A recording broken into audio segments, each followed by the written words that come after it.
20th October 2025 Monday. జనవరి 21 నుంచి JEE main, April 1 నుంచి 10 మధ్య రెండవ విడత పరీక్షలు.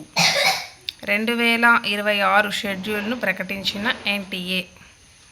జేఈఈ మెయిన్ 2026 తొలి విడత పరీక్షలు జనవరి 21, రెండవ విడత ఏప్రిల్ 1 నుంచి జరగనున్నాయి. ఈ మేరకు జాతీయ పరీక్షల సంస్థ ఎన్టీఏ ఆదివారం తేదీలను ప్రకటించింది. గత ఏడాది కంటే ఈసారి 10 రోజుల ముందుగానే పరీక్షల తేదీలను వెల్లడించింది.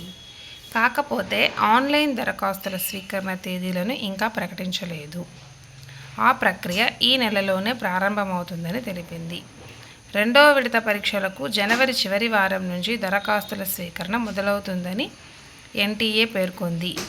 జేఈఈ మెయిన్ పేపర్ 1, 2లకు కలిపి దాదాపు 14 లక్షల మంది దరఖాస్తు చేస్తారు. అందులో తెలుగు రాష్ట్రాల నుంచి సుమారు 1,50,000 మంది ఉంటారు. పరీక్ష నిర్వహించే పట్టణాల సంఖ్య పెంచుతాం. జేఈఈ మెయిన్ పరీక్షలు నిర్వహించే పట్టణాలు, నగరాల సంఖ్యను పెంచుతామని, ఆ దిశగా కృషి జరుగుతోందని ఎన్టీఏ వెల్లడించింది. దివ్యాంగ విద్యార్థులకు ఇబ్బంది కలగకుండా వారి అవసరాలను దృష్టిలో ఉంచుకొని చర్యలు తీసుకుంటున్నామని తెలిపింది.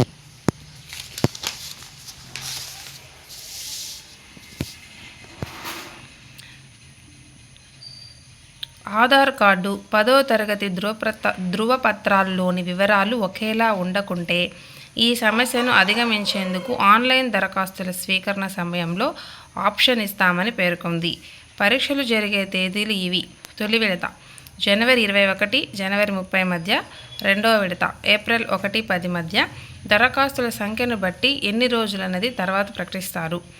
జేఈఈ మెయిన్ ఎందుకంటే దేశవ్యాప్తంగా ఎన్టీఏలు, ట్రిపుల్ ఐటీల్లో బీటెక్ సీట్లను జేఈఈ మెయిన్స్ ర్యాంకుల ఆధారంగానే భర్తీ చేస్తారు. ఐఐటీల్లో బీటెక్ చదవాలన్నా మెయిన్లో ఉత్తీర్ణులై ఆ తర్వాత జేఈఈ అడ్వాన్స్డ్ రాయాలి.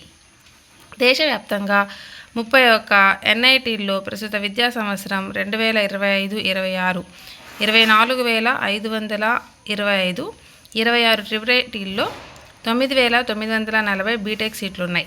బీటెక్లో చేరేందుకు JEE main paper 1, B Arch, B planning కోర్సుల్లో చేరేందుకు పేపర్ 2 పరీక్ష నిర్వహిస్తారు. జేఈఈ మెయిన్ ర్యాంకు ఆధారంగా దేశవ్యాప్తంగా కేంద్ర ప్రభుత్వ ఆర్థిక సహకారంతో నడిచే విద్యా సంస్థల్లోనూ సీట్లు భర్తీ చేస్తారు. రోజుకు 2 షిఫ్టుల్లో పరీక్ష జరుగుతుంది. పరీక్షకు తెలుగు, ఆంగ్లం సహా మొత్తం 13 భాషల్లో నిర్వహిస్తారు. పేపర్ 1 300, పేపర్ 2 400 మార్కులకు ఉంటుంది. Thank you.